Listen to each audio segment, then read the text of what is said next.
Good day, ladies and gentlemen, morons and super fans. All right, this is the Pioneer. What is this on this? I can't remember. Is it GM-X952? Oh shit! The wires coming off. Let me hook her back up. Yeah, I believe it's the GM-X952. Yeah, we're back on there. Oh shit! Who the fuck's calling? Damn it! Give me just a second. Oh, I'm back. It's always something. Phone never stops ringing, man. Alright, so this amp is a killer amp, guys. This is a vintage amp. This amp is built with some of the best internals the money can buy. This has got Elna capacitors on the input and output sections. It's sinking transistors.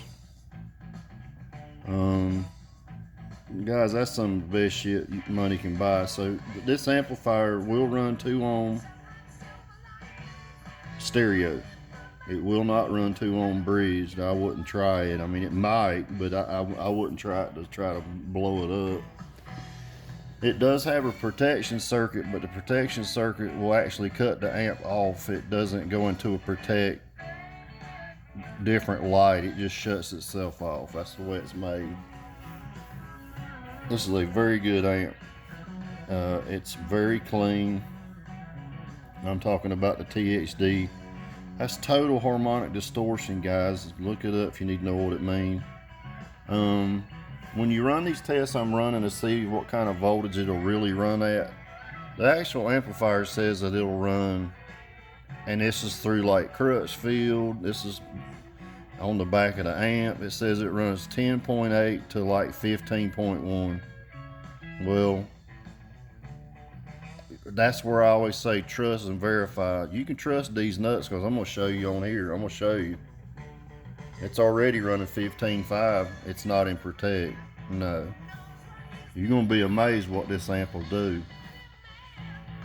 I can tell if the amp's cutting off by looking at the EvenTech charger. If you look down here, amp draw, it's only drawing 0.4 because it's not running anything. That radio you're hearing is just that speaker right there. I hadn't even put the JL jump back in there, a new one. I'll do that later. I'm just trying to show you about this amp. This is a very, very, very well built amp. If you open it up, you're gonna say, oh, that ain't a whole lot in there. That doesn't mean anything. It's the amount of transistors it has, what kind of caps it is, what value they are. It has, I think it's got 4 2200s on the output and 2 3300s on the input.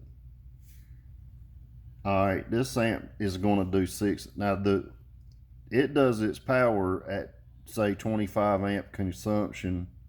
It'll do 300 watts. Well, it's got two 25 amp fuses in it. So this thing's going to run a hell of a lot more than 25 amps when you start cranking up on the voltage and drop the impedance down. It's going to make more power. This is going to be a 600 watt amp all day, every day. All right, so here we go. Remember, 10.8 is supposed to be the shutoff point. We'll put that to the test right here. So let's go to 10.8.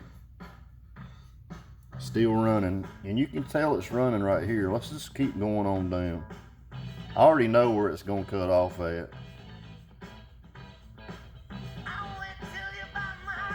Look at her, still running. But it says, you know, from Crutchfield, Crutchfield doesn't run any tests on these amps. Hell no. No, they don't do that. They go by the manufacturer. It's going to cut off about 8.3. Still good. Fixing to drop right here. Oh, still hanging in there just a little bit.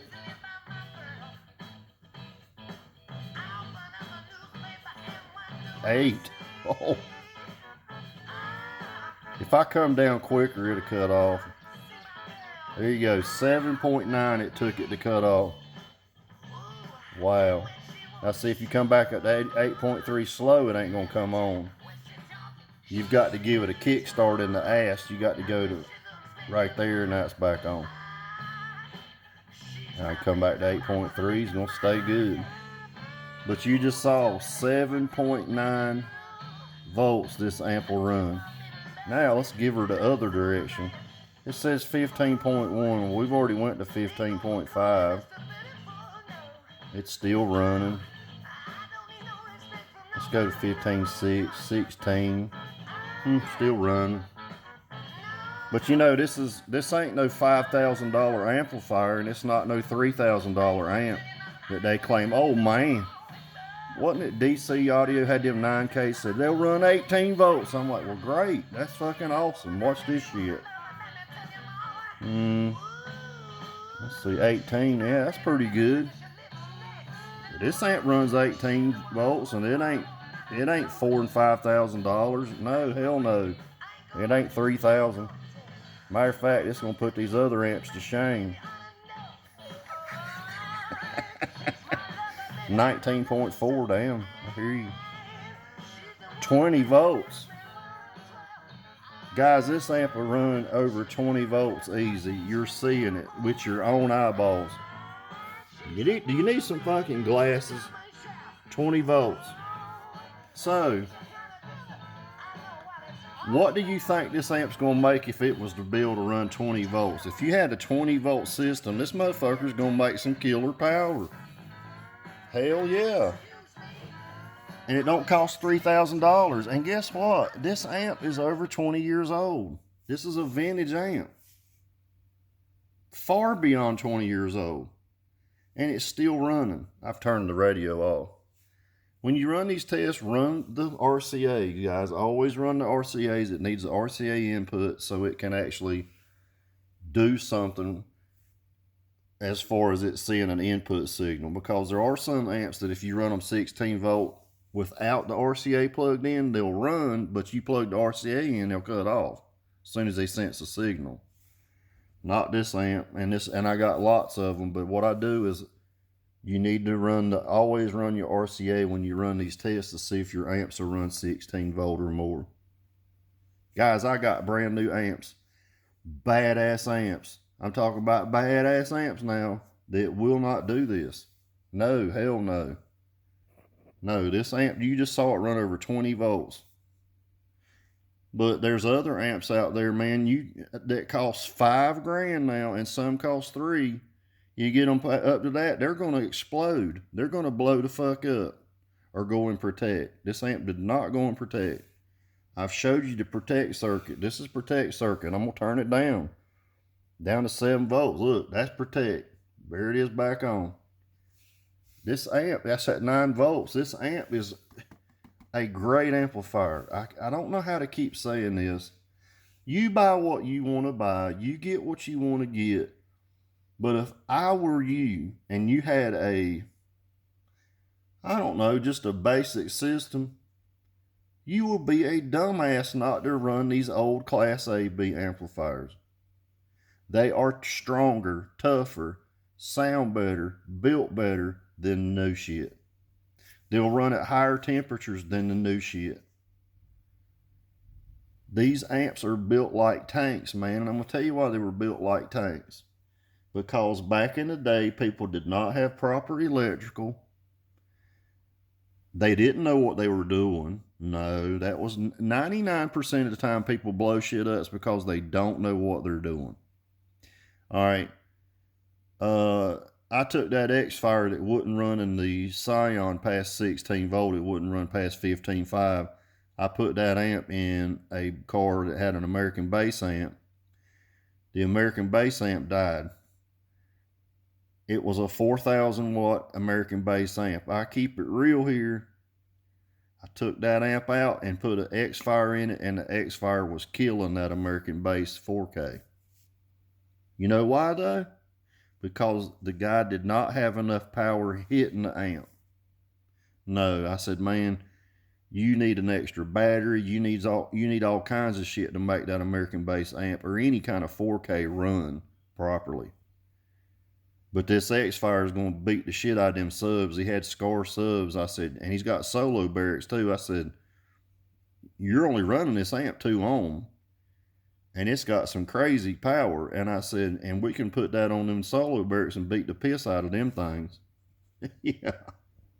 And he was grinning like a jackass eating briars. And you know how much it cost him? $100. I diagnosed his amp for him, an American base that had a pop capacitor. I showed him where it was blown. I said, your cap's popped, it's no good. He saw it charred and shit. I said, it's no good.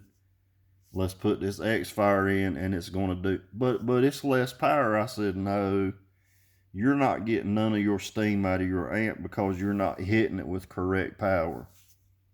And I try to tell everybody this, even Miller, I say, Miller, 90% of damages on amplifiers comes from not enough power, too much power, or vibration. That's what kills the amps. If you mount them on rubber feet, and heat also kills the amp big time. So you have to keep the amp cool. Keep the amp cool. Put it on rubber feet. Separate it from as much vibration as you can. Give it proper electrical, and the damn thing will run forever. Guys, I don't know where this amp come from. I don't know what this amp's been through. But I know it's made with some of the best components that you can possibly buy. Elna and Rubicon are damn neck and neck, in my opinion. I like Rubicon capacitors and shit, but Elna's badass shit. So, this has got Elna capacitors in it. There's nothing wrong with this amplifier. You guys have a great day. It's been sitting here running at 9 volts the whole time we've been talking. There's nothing wrong with it. Yeah, on this great big wire right there. You guys have a great day. I'm going to keep on doing these videos. I want you to be educated on how this stuff works.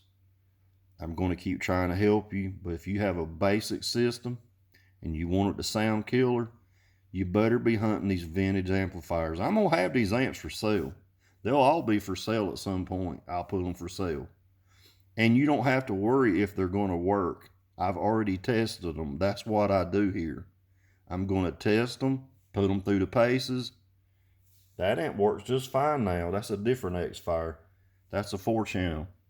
So, at the end of the day, I'm going to sit here and show you that the amps work. I've tested them, cleaned them, replaced anything that needs to be replaced, and they're going to be fine. And they'll be on eBay, and you don't have to go, well, I don't want to spend $20 and not know if it's any good off of Goodwill.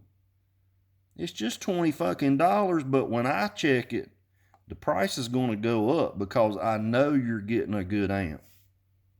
Yeah, I got a rock turd fuzzgate for $275 that a bunch of people's looked at and they're like, $275, it's fucking brand new. Brand new bass knobs, never been used, never been took out of the package. Brand new board, completely brand new. Brand new chassis, it costs me more than you would think to get all that shit done as far as powder coating, whatever I do to it. Brand new top lens, brand new everything on that amp, and people just stare at it. It's gonna fucking work. I've already done all the work. And if people don't get the shit, it'll just sit there until you realize you can keep buying from retards and shit that's going to sell you stuff like that girl tried to from Macari, selling me a Bobo speaker. People will lie and bullshit you. I'm going to show you that it works. I've already done videos on that rock turd. There ain't nothing wrong with it. It's got better thermal paste. Everything is better. The chassis has been completely bead blasted, not just scuffed up with some fucking sandpaper. No, it's done right. So when you see these amps pop up there on eBay and you go, well, damn, you didn't pay but $25 or $20 or whatever. Yeah, but I've took the risk here. I've took the risk and have to prove that it works and have to prove everything's going to be fine and fix all the little bullshit. You guys take care and have a great day.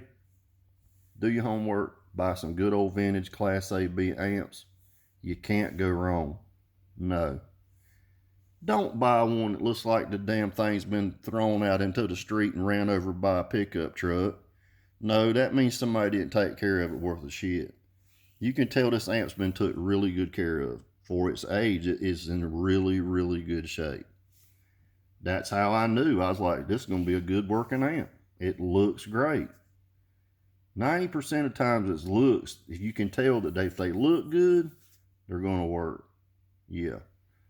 And I've had some before that looked like pristine and didn't do shit. It was just a bad amp. That's just the way they work. But if I'm showing you they're good and I put them on there, you're an idiot not to buy the shit and spend the money. Because you know it's going to be good. I always tell you it's going to be good. Yep. You guys take care and have a great day. Talk to you later. See you.